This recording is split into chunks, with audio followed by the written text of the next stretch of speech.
Bueno, hola a todos, bienvenidos a un nuevo episodio. Hoy tenemos el gusto de estar con Eugenia Di Marco, fundadora y CEO de Sisu Powerhouse. Ya nos va a contar un poquito, pero es una firma legal que nació con el propósito de apoyar a founders a poder constituirse muy bien en Estados Unidos, poder recibir inversión de la manera correcta. Eugenia tiene mucha experiencia en toda la parte de VCs y capital de riesgo, específicamente en Estados Unidos, pero se ha enfocado mucho en aportar al ecosistema latino. Así que qué gusto tenerte por aquí hoy. Bienvenida al podcast. Bueno, muchas gracias por la invitación. Para mí es una alegría estar acá con ustedes. Disfruto mucho. Llegué ayer a Guatemala y ya me siento como en casa. Tengo mis mejores amigos acá, tengo clientes, tengo gente súper querida que la verdad que lo único que hace es darme cariño y recibirme como si este fuese mi propio hogar. Así que gracias. Considero que también estar acá es parte de sentirme en casa. Así que agradecida con todo el corazón.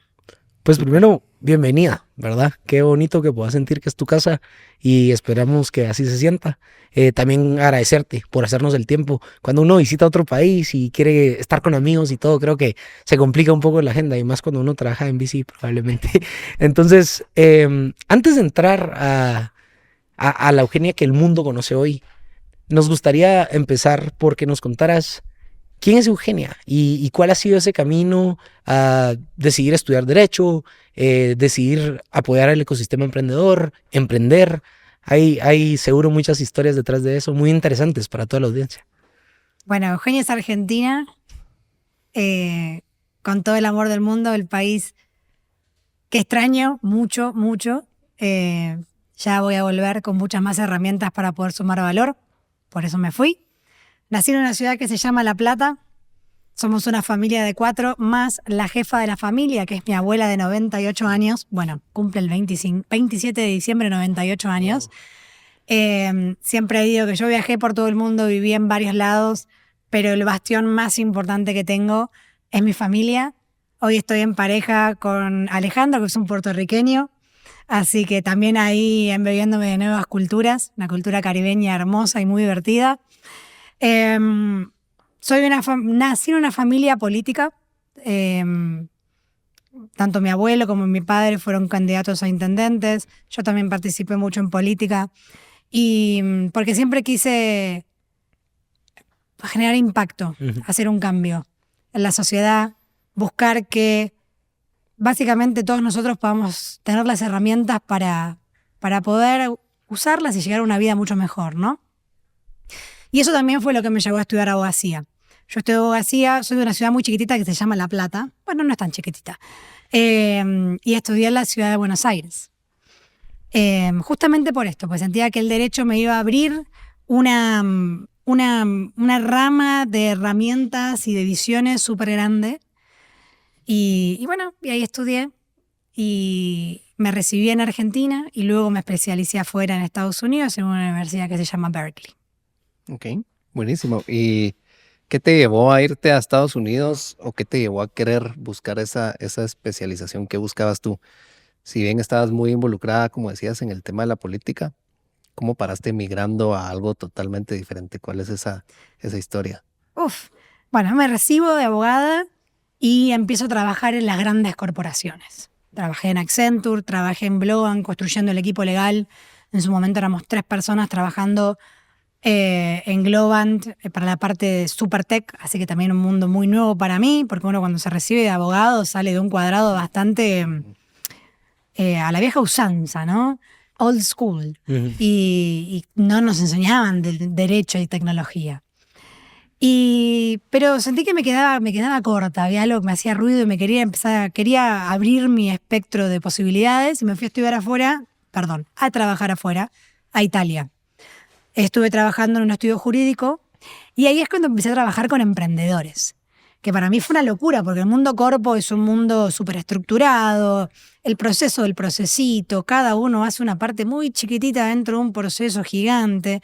Y claro, mi primera experiencia con emprendedores fue, acá todos tenemos que hacer todo. Aprendemos a hacer todo, tenemos que trabajar 85 horas si es necesario. Cuando en el mundo corpo se hacían las 6 y me decían, no te quedes más porque te tenemos que pagar hora extra. En el mundo emprendedor la hora extra no existe. Y me encantó. me encantó. Dije, esto es mi pasión, a esto me tengo que dedicar y tengo que ver la forma como desde lo legal puedo llegar al mundo emprendedor. Que el mundo emprendedor ve a lo legal como algo bastante lejano, ¿no? Entonces, bueno, ¿cómo puedo tirar abajo esta barrera y empezar a trabajar desde lo humano y de lo legal mucho más cerca del emprendedor? Y ahí dije, ok, bueno, de vuelta encontré un techo y dije, ¿cómo hago para salir y superar esta barrera que era este techo? Bueno, tengo que empezar a estudiar de vuelta. Y ahí fue cuando decidí estudiar en la mejor universidad para mí del mundo a nivel emprendedurismo y derecho. Yo hice un LLM mix con un MBA y el MBA fue totalmente enfocado en emprendedurismo. Y bueno, la verdad que trabajar en Berkeley, estudiar y trabajar, porque después me quedé trabajando en Berkeley Law en colaboración con la aceleradora que se llama Skydeck, para mí fue una locura. Estaba viendo innovadores, emprendedores, inversores, con unos proyectos que no se puede explicar en palabras las cosas que yo vi. Y esa pasión se incrementó exponencialmente. Y fue ahí cuando dije, che, ¿y si empiezo a hacerlo y capitalizar todo este conocimiento, esta experiencia en varias culturas, este estudio en varios países, y lo hago propio? Y puedo sumar desde mi propia empresa el valor que yo realmente quiero sumar con mis valores, con mi misión, con mis objetivos. Y así fue cuando hace 2 años nació Sisu Powerhouse, que es una consultora legal en la que ayudamos a emprendedores con mucho foco en Latinoamérica a escalar, a expandirse a nivel global y a recibir inversión también a nivel global. Trabajamos de manera muy cercana a los founders. Terminamos siendo socios estratégicos. Que un abogado... Miren, yo les voy a contar, tenemos un emprendedor que se llama Nodo, que siempre que terminamos de trabajar yo pido una encuesta de retroalimentación para seguir creciendo, ¿no? Y él me pone algo que a mí se me cayeron las lágrimas. Soy una persona súper emocional. Y me dice, "You are the best legal friend I ever found." Y que a un abogado le digan el mejor amigo legal, para mí fue un reconocimiento enorme. Bueno, y ahora estoy acá con ustedes también desde el mundo emprendedor y trabajando desde lo humano. Wow. No, buenísimo. La verdad que es una historia súper interesante, pero me imagino que haber llegado ahí no fue tan fácil, ¿verdad? Yo que ya conozco un poquito tu historia, sé que también has tenido algunos puntos que han sido como esos puntos de partida y la verdad, si fuera posible, que nos pudieras contar esa historia de cómo tu hermano vivió esa parte de ser un founder a nivel tech y no tenía ese acompañamiento legal que tú hoy por hoy le puedes dar a los founders. ¿Cómo fue esa historia? Mi hermano, argentino también, arrancó a emprender en Argentina. Y bueno, como todo emprendedor dice, bueno, llega un techo, necesito empezar a escalar, necesito empezar a recibir capital con tickets más altos. Latinoamérica el ticket es mucho más bajo que en Estados Unidos y además muchos otros tipos de herramientas son más difíciles de encontrar en Latinoamérica. Y ahí él es invertido por Uber dentro de varios otros inversores y grupos. Y yo en ese momento no lo pude ayudar porque estaba estudiando. Pero él me dijo, mira, Euge, la verdad que para nosotros fue un desafío enorme encontrar un abogado que no termine siendo un número. O sea, yo era un número dentro, o era una carpeta, la número 556, y no sabía ni quién era, ni cómo era, ni cuál era mi misión, ni mis valores, ni nada. Entonces, esa cercanía, ese acompañamiento que yo necesitaba, no lo pudo conseguir él. Él tenía el abogado extintor de incendios, que solo lo contactás cuando se te está prendiendo fuego el rancho. Pero mi idea fue crear algo en donde a mí me puedan contactar en la parte de acompañamiento, ¿no? Acompañarlos en todo este proceso de crecimiento, ser parte de la estrategia de growth, desde lo legal. Y ser una preventora, más que una extintora de incendios. Y así surgió todo con mi hermano. Él es, para mí, uno de los emprendedores con más cabeza estratégica que he conocido. Y esta barrera que él tuvo para mí me voló la cabeza, como decimos en Argentina. Y dije, che, acá hay algo que hay que cambiar. Y esta fue una de las grandes cosas que a mí me abrió los ojos. Vivir en varias culturas y trabajar en lugares súper variados y diversos también me ayudó a a estar donde estoy hoy. Pero bueno, la de mi hermano fue la más como fuerte. Buenísimo. Mira, ya yo tal vez tengo una pregunta, porque pues es pregunta personal, pero creo que también le puede servir a los de afuera. Yo personalmente no soy emprendedor, pues ya te conté que trabajo en una empresa familiar, pero en algún momento sí me gustaría. Ahora mi pregunta para ti es, ¿por qué la parte legal para un emprendedor en early stage es tan importante? O sea, ¿cómo eso, digamos, me imagino que eso es una base muy, muy fuerte para el late stage, pero no sé si nos podrías contar un poquito de eso. Yo te voy a hacer una pregunta. ¿Sabes cómo crece el bambú? No. Bueno, el bambú empieza a crecer para abajo, se empieza a enraizar, empieza a crecer y va a construir sus raíces bien, bien, bien fuertes. Cuando está agarrado al suelo, muy agarrado al suelo, recién ahí empieza a aparecer un palito, y después es un palito, palito, palito largo, infinito, que no hay tormenta que lo tire abajo. Para mí esos son los emprendedores. Y parte de esas raíces fuertes está lo legal. A ver, uno cuando es emprendedor, y esto en cualquiera de las ramas, marketing, legal, cualquiera, tiene que priorizar. Estando en early stage, obviamente, no vas a hacer todo como si fueses una serie B. Y no. Pero sí hay prioridades súper importantes que hay que tener en cuenta. Porque lo clave es acá, a la hora de expandirse, es expandirse con bases sólidas. Si no hay bases sólidas, estás poniendo ladrillos sobre una base de arena, y de arena movediza, en que se te puede caer con cualquier tormenta. Y nosotros como emprendedores no queremos eso. Nosotros queremos llegar a un IPO, tal vez. Pero si queremos llegar ahí, tenemos un roadmap de crecimiento. Dentro de este roadmap de crecimiento está la estrategia legal que acompaña a todo el resto de las estrategias. Y el early stage también tiene que tener parte de la estrategia. Es otra, es por ejemplo, acuerdos entre socios. El 64% de las empresas, de las startups, desaparecen no por problemas de capital, no por problemas en la tecnología, por peleas entre los socios. Entonces, algo tan básico como es un acuerdo entre socios, casi ninguna startup la tiene. O por lo menos la gran mayoría de los emprendedores que llegan a mí no lo tienen. ¿A qué te refieres con un acuerdo entre socios? Y entender cuál es la visión y ponerlo en papel, cuáles son los valores, Okay. quién toma qué decisión, si uno se va, ¿qué pasa?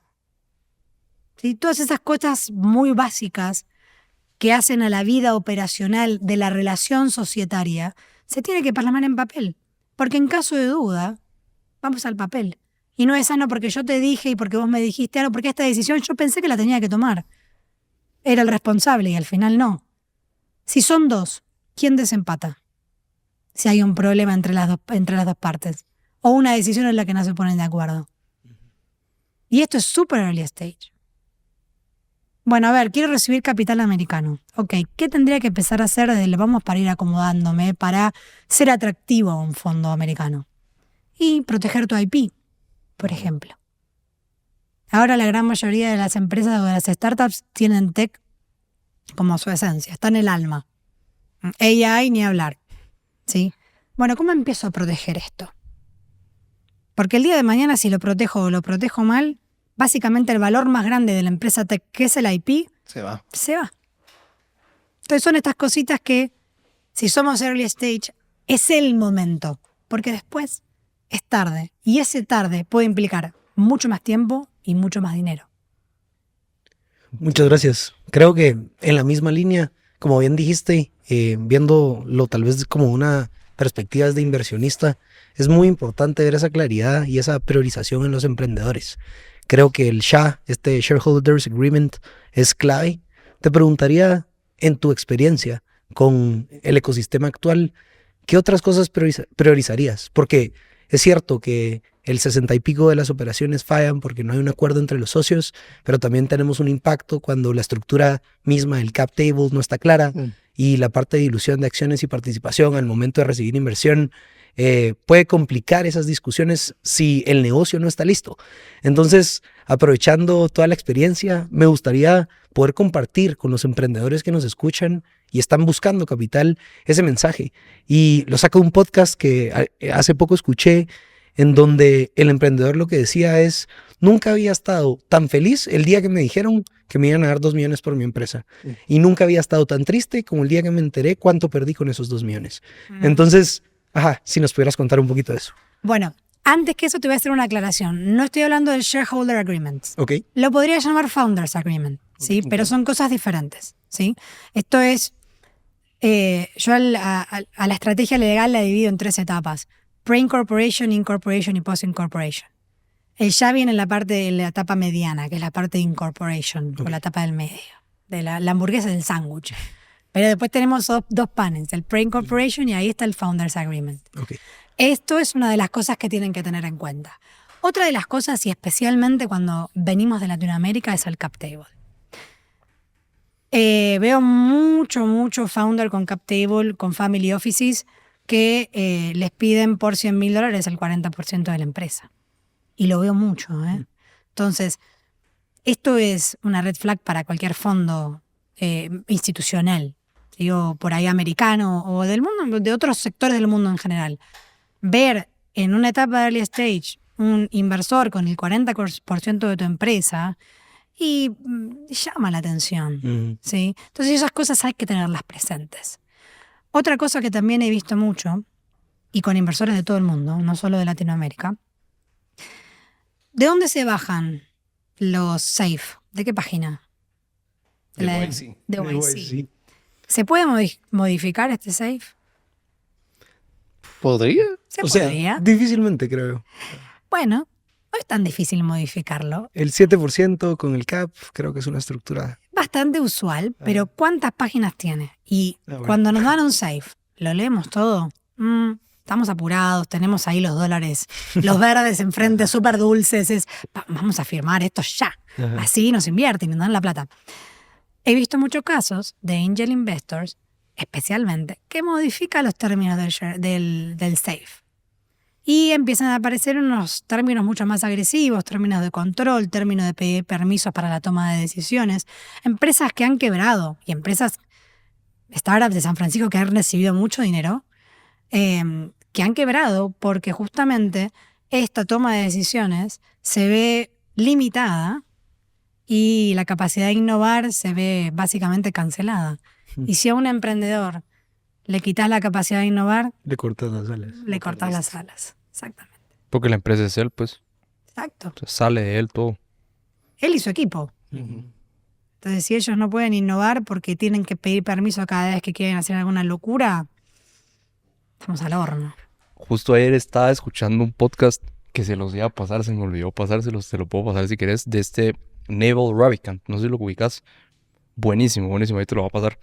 Pero el cuate decía que el problema cuando una empresa escalaba era que, o sea, normalmente cuando estás, o sea, he oído, pues, porque yo no lo he oído, no he tenido la oportunidad todavía, pero cuando empezás una empresa, no tenés nada que perder, entonces probas todas las ideas, pero conforme vas creciendo y tenés esos fondos, esos angel investors, ya no quieren hacer las ideas porque eso puede romper la torre, pues. Entonces ese va siendo, ahí es donde identifico que está el problema que tú estás diciendo, ¿no? No los dejan operar, no los dejan crecer, no los dejan acelerar.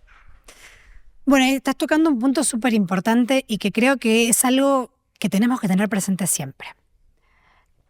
Cuando uno busca, hay muchos tipos de inversores, ¿no? Y no siempre tenés que elegir el capital de riesgo para escalar.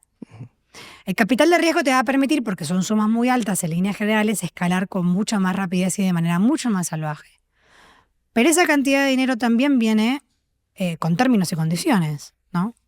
Que son esta pirámide que vos estás hablando. Ahora, imaginemos que nosotros decidimos ir por la vía del capital de riesgo. Genial.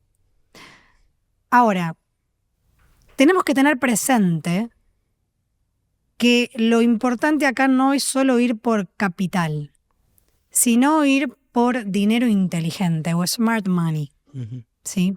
Porque esto es lo que hace que nuestra operación se nutra no solo del dinero que nos puede dar un venture capital, sino de todo el resto de herramientas que puedan tener en su poder, como pueden ser las conexiones, ¿sí? Como puede ser la experiencia del inversor. Entonces sí coincido con esta persona del podcast de que cada vez que vas escalando es más difícil innovar. Pero también hay herramientas para evitar o para poder hacer que este crecimiento no implique perder decisión, no implique perder la capacidad de innovar, sino todo lo contrario, que se potencie. Es una cuestión de estrategia. Buenísimo. Y tú que has estado de ambos lados, desde el lado del inversionista y desde el lado de alguien que apoya a los founders, ¿cómo has visto tú el ecosistema en Latinoamérica? ¿Qué te lleva a ti a querer apoyar a latinos, además de que seas latina? Pero ¿qué te lleva a querer impulsar este ecosistema? ¿Qué estás viendo en todos los eventos que estás participando y qué ves para el futuro para el ecosistema latinoamericano, sobre todo en empresas tech y en la industria tech? Bueno, Latinoamérica es... A mí no me gusta hablar tanto de LATAM, porque hay tan variado, o sea, cada país tiene su propia ciencia y me parece incluso como generalizar el LATAM es... Siento que la estoy limitando, si resumo toda esta cantidad de países en Latinoamérica. Porque hay muchos países que no se pueden comparar entre sí. Cada uno tiene diferentes tipos de herramientas a la hora de crecer. Pero sí hay algo que tenemos en común, especialmente los emprendedores. Y acá sí podemos hablar de Latinoamérica. ¿Qué es la resiliencia? ¿Qué es la capacidad de poder enfrentar un desafío aunque nos estén pegando de todos lados? Y eso casi ningún emprendedor de otra geografía del mundo lo tiene. Nosotros vivimos crisis económicas que nos han matado, que nos han golpeado y tirado al piso cantidad de veces. Yo tengo 34 cumplidos hace una semana. O sea, soy bastante joven y viví un montón de crisis económicas en mi país. Y sin embargo, cuando yo hablo con el sistema emprendedor argentino, es una locura la capacidad que tenemos. Y hoy lo hablábamos, de hecho, en la cafetería. Esto es algo que es único. Y esto es algo que nos hace atractivos a los fondos más grandes del mundo. Porque no hay emprendedores que tengan estas capacidades. Y eso es lo que a mí, y respondiendo a tu pregunta, es lo que me llama la atención de Latinoamérica. Porque con ese potencial, sumado a la posibilidad de cantidad de herramientas que podemos dar, no hay quien nos frene. Y yo lo veo cada vez más en estas Tech Weeks que nosotros vamos, por ejemplo. Cada vez las veo más explotadas y con más capacidad y con más cantidad de gente que se quiere meter, que quiere sumar valor. Hay mucho humo, como dijiste vos hoy, en todo el ecosistema, pero es parte de también. Y uno aprende del humo. Dice, bueno, esto es humo, listo, genial, acá no me meto. Pero parte de este crecimiento es saber reconocer dónde hay humo también. Total. ¿No? Me encanta lo que dijiste porque habla de esa ventaja competitiva que como latinos podemos tener. Y tal vez me gustaría que profundizáramos pensando en... Necesitamos como emprendedores el smart money, totalmente de acuerdo. Y el inversionista necesita un emprendedor con hambre, un emprendedor resiliente, un emprendedor claro de esa misión, con la capacidad de adaptarse, iterar, crecer, vencer no una, no dos, 3 crisis económicas. Dentro de esa sombría de características, ¿qué es lo que a ti te dice quiero trabajar con este equipo de emprendedores? Así como lo que te dice tal vez no están listos. Ideas tenemos todos. Total. Ejecutores somos pocos. A mí me gusta tener ejecutores en los equipos. Y eso es lo que a mí me hace elegir a A o a B. Encontrar ejecutores que tengan la experiencia y que tengan la capacidad, tal vez demostrada por un track record histórico, de que eso que están queriendo lograr lo van a poder hacer, porque las herramientas las tienen. Buenísimo. Y justo creo que esa es una muy buena pregunta y me gusta la pregunta, Esteban, porque justo hablábamos con Eugenia hace un rato que a ella le toca decirle que no a muchos clientes que podría tener por el hecho de querer tener esa personalización en el servicio, ¿verdad? Yo creo que justo tanto como un fondo como ustedes tienen que saber elegir a quienes montan a la casa de Sisu para poderlos apoyar, porque incluso hay mucha labor de poderles presentar fondos, de presentarles diferentes tipos de inversionistas. Entonces, creo que es súper clave entender qué es lo que ustedes ven en un emprendedor para apostar en ellos. Y ahí preguntarte cómo estás viendo a los fondos americanos o de otras regiones del mundo en Latinoamérica. ¿Qué tanto se están enfocando y qué tanto les está llamando la atención? Bueno, algo que no se nombró, yo soy VP de un fondo de inversión también que se llama Big Sky Capital. Es un fondo chico, tiene dos fondos, uno de 5 millones y otro de 20. Invertimos en pre-seed y seed y en serie A para el segundo.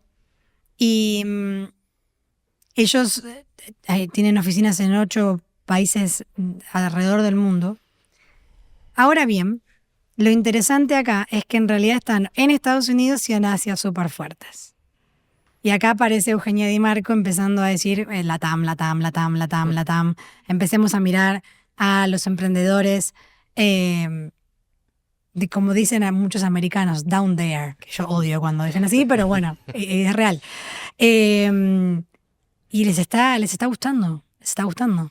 A mí cuando yo estaba trabajando en Berkeley me contratan por la misma razón, porque querían construir un puente, porque ya sea por barreras culturales y por barreras comunicacionales, históricas también, era difícil poder entender cuando un latinoamericano picheaba y por qué estaba diciendo lo que decía. Entonces ahí empezó a aparecer Eugenia.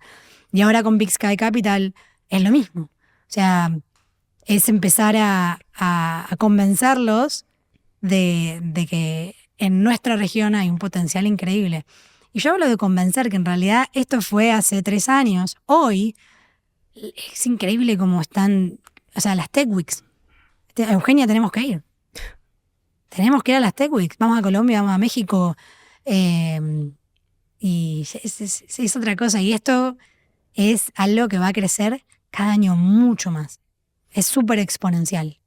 Y si seguimos poniéndole gasolina como le estamos poniendo todos nosotros a esto, cada vez va a estar mejor. ¿En qué industrias crees que hay que crecer más? A ver, hay una gran industria acá, que creo que todos sabemos cuál es, que es la inteligencia artificial. O sea, ahora los fondos básicamente te van a decir, si vos no estás manejando inteligencia artificial en tu modelo de negocio, hay algo está mal.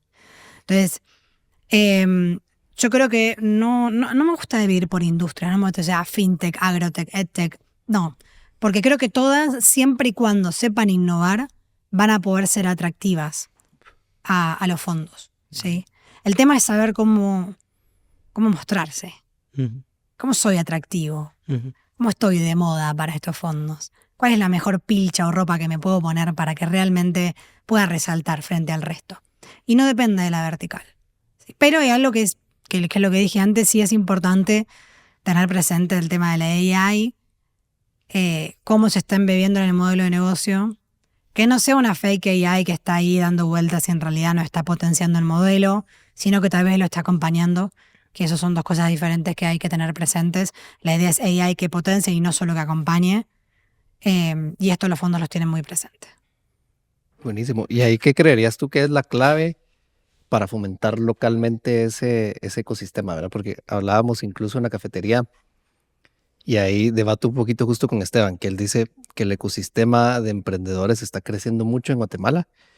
Tal vez viéndolo desde una postura de un corporativo o de un inversionista se puede ver así, pero de la parte de los emprendedores se siente que falta mucho apoyo local y justo empiezan a salir a buscar apoyo afuera, buscar capital afuera, buscar aceleración afuera.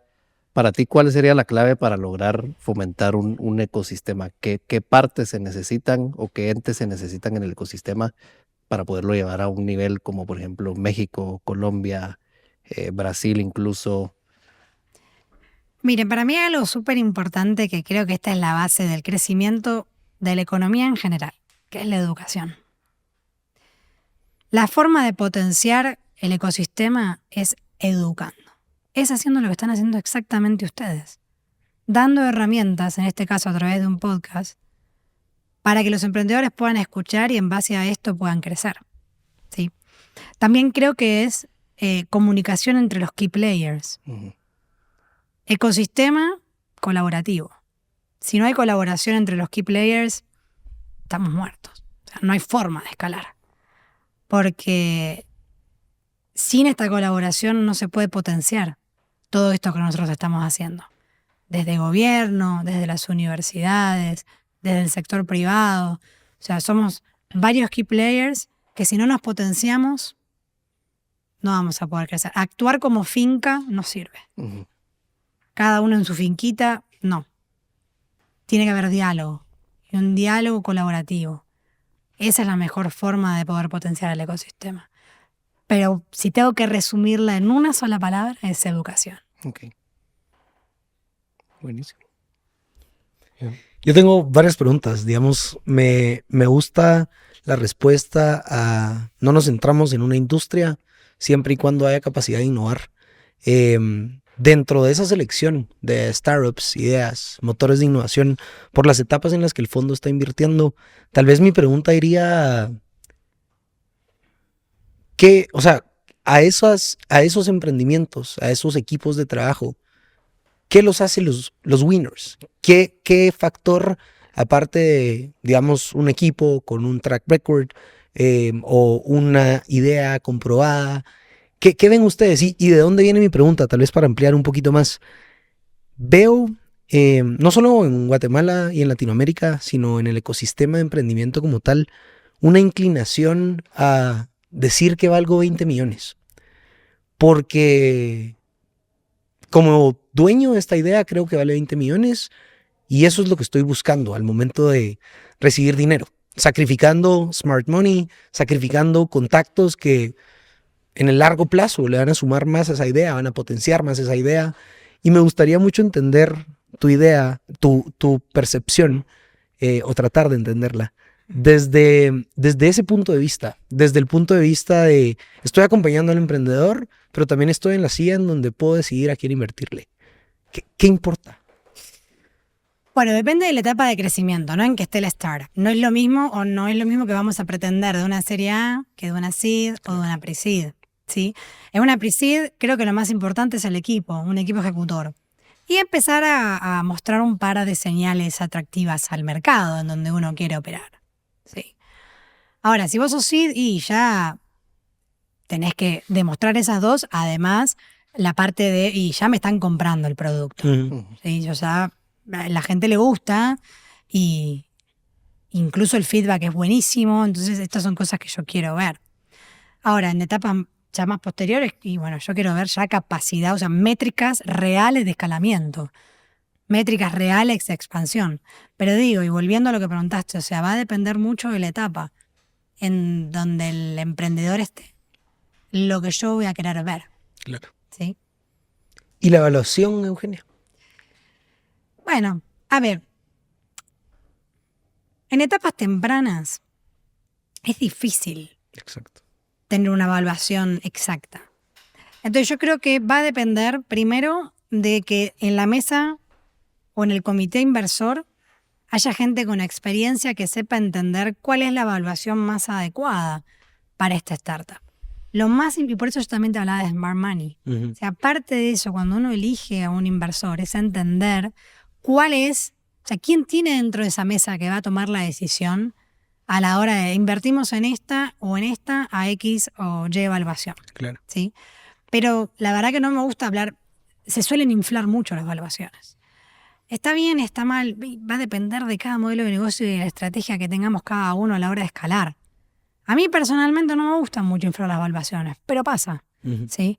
Pero del otro lado también vamos a tener, si el equipo entiende, va a decir, y la verdad que este me está tirando 20 millones, pero me parece que está más cerca del 10 que del 20. Pero va a depender mucho del caso en concreto. Mira, ahorita que mencionaste CapTable, la verdad no sé si vas a tener la respuesta a esta pregunta porque creo que es un poquito abstracta, pero pues nada, pierdo preguntando. ¿Cómo mirarías tú un CapTable? O sí, no te diría ideal, pues, pero ¿cómo para ti se debería ver para que los founders mantengan ese poder de decisión en la empresa? Mira, a ver, vamos a hablar porque depende también de vuelta en qué etapa de crecimiento estés, porque el CapTable es algo, claro, y va cambiando mucho, pero vamos a hablar de etapa súper temprana, que hay mucho en Latinoamérica, mucho más que por ahí series mucho más avanzadas, ¿no? Entonces vamos a hablarles a nuestros emprendedores. Imagínense que a mí me llega un emprendedor que me dice, yo quiero empezar a recibir inversión americana, ¿cuál es la CapTable ideal? Y bueno, la cap table ideal es que si yo creo una C Corp, más o menos el 80% de estas acciones se asignen a los fundadores, ¿sí? Y luego se reserve parte a lo que nosotros llamamos el Stock Option Plan, ¿sí?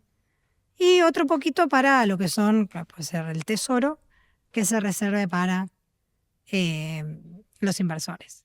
Esa sería una cap table ideal de una pre-seed. Solo, perdón, creo que yo sé a qué te referís, pero igual si alguien no entiende. Stock Option Plan ¿puedes explicar qué es? Sí, básicamente es el plan que uno crea para poder generar incentivos a todo su equipo de empleados, ¿sí? Entonces hay determinados empleados que vos le podés ofrecer salario, pero también le puedes ofrecer un porcentaje de ownership en la empresa. Entonces ese Stock Option Plan es el que va a regular y el que va a establecer los términos y condiciones de cómo se va a dar este equity a estos futuros advisors o empleados. Ok. Para referencia de los que nos están escuchando, creo que un libro muy bueno en donde se puede entender la importancia de estos modelos de negocio o estos modelos de compensación es Skin in the Game, donde se resume que si tenés un equipo motivado detrás de la idea correcta, con los valores correctos, lógicamente la probabilidad de éxito de una idea, una empresa, pues es más alta, ¿verdad? Entonces, sí, solo ahí lo dejo por si a alguien le llama la atención. Buenísimo. Y ahí hablando un poquito de temas de mercado, yo creo que estamos justo en una fase, como bien decías tú, en donde el AI vino a potenciar muchísimas cosas. Y con eso creo que vino también a mover un poco el mercado y la parte de las inversiones, ¿verdad? Hemos visto con AI levantamientos de capital ridículos que te dejan con la boca abierta, que posiblemente antes de esta fase del AI no pasaban, pero tú estando internamente, ¿cómo lo has visto que esta nueva tecnología ha venido a mover también toda la parte de inversión? ¿Cómo ha movido el tema de los tickets, de las valuaciones? ¿Cómo ha sido ese proceso? Bueno, es una pregunta que creo que tiene muchas aristas, porque uno puede decir, bueno, a ver, nosotros como inversores estamos utilizando AI para invertir, ¿sí? Para la toma de decisiones se está utilizando AI. Eso es un lado de la inversión y el AI. Otro lado es, bueno, a ver qué tan atractivo es esta startup que está usando AI. Que creo que ya la respondí hace un ratito, que yo hablaba de el AI que potencia y el AI que solo acompaña, ¿sí? Entonces creo que acá ese lado lo tenemos cubierto para no ser repetitivos. Vamos a pasar al otro lado, que es, la mesa de decisiones. En este comité de inversión, ¿hay un filtro de AI o no hay un filtro de AI? Suele haber filtros de AI. Nosotros tenemos filtros de AI, por ejemplo. Entonces, no sé, nos vienen cantidad de decks. Y sí, nos vamos a ayudar con el AI para poder filtrar. Por eso la importancia de tener decks armados de manera correcta, ¿sí? Lo mismo que un currículum vitae, chicos. Claro. O sea, es lo mismo. Es básicamente el currículum vitae de la empresa, el pitch deck. Entonces, pero es un primer filtro. Ahora, la toma de decisión per se no puede depender, a mi punto de vista, hoy en el estado en que está la AI de la AI. Uh-huh. En nuestro caso, nos acompaña en la toma de decisiones. Nos ayuda, ¿sí? A ser también mucho más estratégicos y a enfocarnos en aquellas startups que realmente se han tomado el tiempo de armar un buen pitch deck. ¿Qué es un buen pitch deck, Eugenio? ¿Son 60 slides? ¿Son 3 que me expliquen el valor del equipo y el concepto de la idea? Miren, yo he visto startups levantar mucha plata con un one-pager. O sea que yo creo que un buen pitch es básicamente poder demostrar dónde estás y a dónde querés llegar con pocas palabras, ¿sí? Lo que querés solucionar, el problema que encontraste y cómo lo vas a solucionar. ¿Cómo te diferencias de la competencia? ¿Por qué te voy a elegir a vos y no a vos, que están haciendo básicamente desde lo abstracto lo mismo? Es demostrar eso, básicamente. En pocas palabras, de la manera más clara, dónde estamos, qué solucionamos y a dónde queremos llegar. Pero lo más importante del pitch deck no es el deck en sí, sino es quién está detrás de ese deck y la forma de poder comunicarlo, ¿sí? Uno tiene la carta de presentación, que es el deck, pero a su vez también después tiene al ponente, al que va a exponer y va a presentar el deck.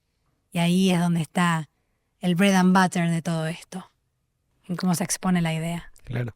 Excelente. Mira, a mí pues con lo que dijiste que formabas parte de un VC y pues con toda tu carrera, a mí me surgió la duda. Pues me imagino que ahí te topas a gente de muchos lados, pues te topas ingenieros, te topas licenciados, te topas artistas, te topas filósofos. ¿Qué consideras tú que ha sido lo que en lo que más has añadido valor siendo abogada? No sé si me explico, o sea, como que todo ese background, ¿cuál ha sido tu granito de arena para ese VC, para el founder con el que estás? Pues aparte de lo legal, ¿verdad? No, tal vez un poquito más soft skill, no sé si me entiendes. Bueno, es que lo legal es bastante hard. Y creo que poder sumar soft es el valor agregado. Entonces, yo creo que me lo respondiste vos. O sea, mi granito de arena lo empecé a sumar desde el lado humano. De empezar a ver personas de carne y hueso, tanto con los inversores como con los emprendedores. O sea, lo lindo de trabajar de los dos lados de la mesa es que yo ayudo a inversores a elegir las mejores startups y ayudo a las startups a poder estar preparadas para ser elegidas por los mejores fondos. Pero digo, o sea, este acompañamiento que está en los dos lados no existe si no lo hago desde lo humano. No existe para mí. Y ese granito de arena para mí se vuela si no le potencio el valor desde la experiencia, desde la humanidad, desde la escucha. Y creo que eso es lo que a mí me diferencia. Sí. Y ahí un poco, porque al final, aunque tú veas toda la parte legal, básicamente sos una emprendedora también, ¿verdad? Que decidió lanzarse al agua, de estar posiblemente en un corporativo, en algo más estructurado, a querer emprender. ¿Y cómo ha sido ese proceso de aprendizaje para ti estando del lado de emprendedor, queriendo apoyar a emprendedores? ¿Cómo ha sido ese proceso y qué has podido ir aprendiendo en ese camino? Bueno, cuando empecé a emprender me dije, nena, no entendiste nada. O sea, tantos años asesorando a emprendedores y ahora que soy emprendedora dije, con razón este nivel de estrés. A ver, creo que el emprendedor, el que desea emprender y el que se quiere quedar, porque conozco un montón de gente que ha dicho, no, esto no es para mí. Y está bien. Es una vocación. Porque es difícil. O a mí me resultó muy difícil. Cuando arranqué, yo hacía legales, recursos humanos, marketing, ventas, y puedo seguir nombrando la lista, hacía todo. Y, a ver, yo sé bastante de muy, muy, muy poquito. Ahora el resto, y, bueno, nada, lo tengo que aprender. Pero tampoco es que puedo aprender todo, no me da el tiempo. Y ahí me di cuenta de algo clave que a mí me ayudó mucho como emprendedora, y me ayudó a estar en donde estoy hoy, que es saber pedir ayuda. Y codearme con gente buena, muy buena en lo que hace. Gente que me han referido y me han dicho, che, trabaja con este. Es el mejor en lo que hace. Trabaja con esta, que la rompe. Y eso fue gracias a pedir ayuda, a tener curiosidad. Como emprendedora, para mí eso fue lo más importante. La humildad, por sobre todo. Me encanta el mensaje. Creo que hay varias lecciones de todo lo que hemos hablado y quisiera invitar a la audiencia a que cuando escuchen o vean este episodio no nos enfoquemos solo en la parte técnica. Qué bonito poder entenderlo y que alguien con tanta experiencia nos lo comparta, pero valoremos y démonos cuenta de esa parte humana, de cómo pesa ser el inversionista que escucha, cómo pesa ser el inversionista que acompaña, cómo ayuda ser el emprendedor que también entiende que él no tiene horas ilimitadas en el día, que su equipo también tiene una vida detrás de esta idea. Y para ir cerrando, Eugenia, tenemos una dinámica en la que a nuestros invitados les hacemos una pregunta para ponerlos un poco entre la espada y la pared, decimos en Guatemala. La pregunta es, si hoy pudieras regresar a la Eugenia que empezó con este sueño y decidió irse de un país que ama para generar impacto, ¿qué le dirías? se puede. Se puede. Cuesta, pero se puede. Te vas a caer 1000 veces. No te preocupes, te vas a levantar.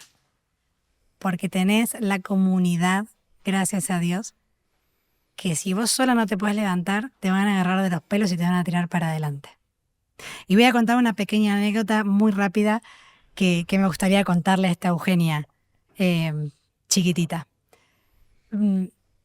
Después de estudiar Derecho, por un tiempo me cansé de trabajar y me dediqué a la montaña.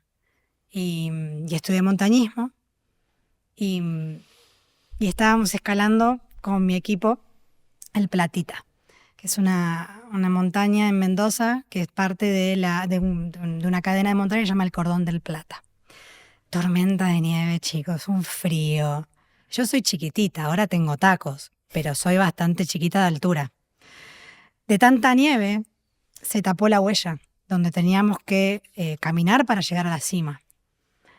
Y me acuerdo en un momento que yo me caigo y la nieve me llega hasta el cuello. O sea, me meto fuera de la huella o camino fuera de la huella y la nieve me llega hasta el cuello. Y uno de mis mejores amigos de la montaña me agarra de la mochila, porque no había otra cosa, la única cosa que sobresalía era mi mochila, que era gigante. Me agarra de la mochila y me saca. Me levanta y me pone. Me dice, nena, dale, sigamos caminando. Eso es lo que yo le quiero hacer recordar a la Eugenia que es chiquita. Que si vos solo no te puedes levantar, construí la comunidad que te asegure que te van a levantar. Top. Gracias por compartir la historia. Buenísimo. Y ya de último, ya justo para cerrar después de esa pregunta, ¿qué consejo le podrías dar a todos esos emprendedores que hoy por hoy nos están escuchando? Además de todos los que ya escuchamos en la conversación, ¿qué en concreto les podrías decir a todos esos emprendedores que hoy nos están oyendo y están pensando en justo cómo escalar, cómo poder salir a un mercado nuevo, cómo poder conocer inversionistas de otros países? Un consejo en concreto que tú les podrías dar a todos ellos. Sean curiosos, anímense a preguntar y anímense a pedir ayuda si no saben a quién preguntar. Buenísimo. Muchas gracias, Eugenia. La verdad, entretenidísimo. Yo por lo menos aprendí un montón. Estoy seguro que ustedes también y cualquiera que nos escuche va a aprender un montón. Me encantó. Pues se pasó rapidísimo. Sí, como si Me quiero nada. quedar. No, muchas gracias. Gracias a todo el equipo que hizo que esta reunión sea posible, que esta charla tan hermosa sea posible. Agradecerles por las preguntas. Para mí es una alegría enorme poder estar en Guatemala y encima acá con ustedes. Así que estoy chocha, como diríamos en Argentina, que creo que en otros países significa algo medio raro, así que mejor lo sacamos del ¿Feliz? podcast. Feliz.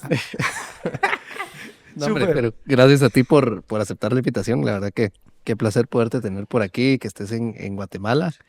Y nada, esperamos tener un siguiente episodio cuando ya hayamos logrado otras cosas y hayamos logrado formar más el ecosistema, sobre todo en Centroamérica. Y nada, qué gusto que te sigas disfrutando Guatemala. Y ya sabes que cuando quieras volver, aquí estamos. Feliz de sumar granito de arena, no hace falta que esto siga creciendo. Estoy acá para apoyar en el proceso, así que cuenten conmigo. Gracias.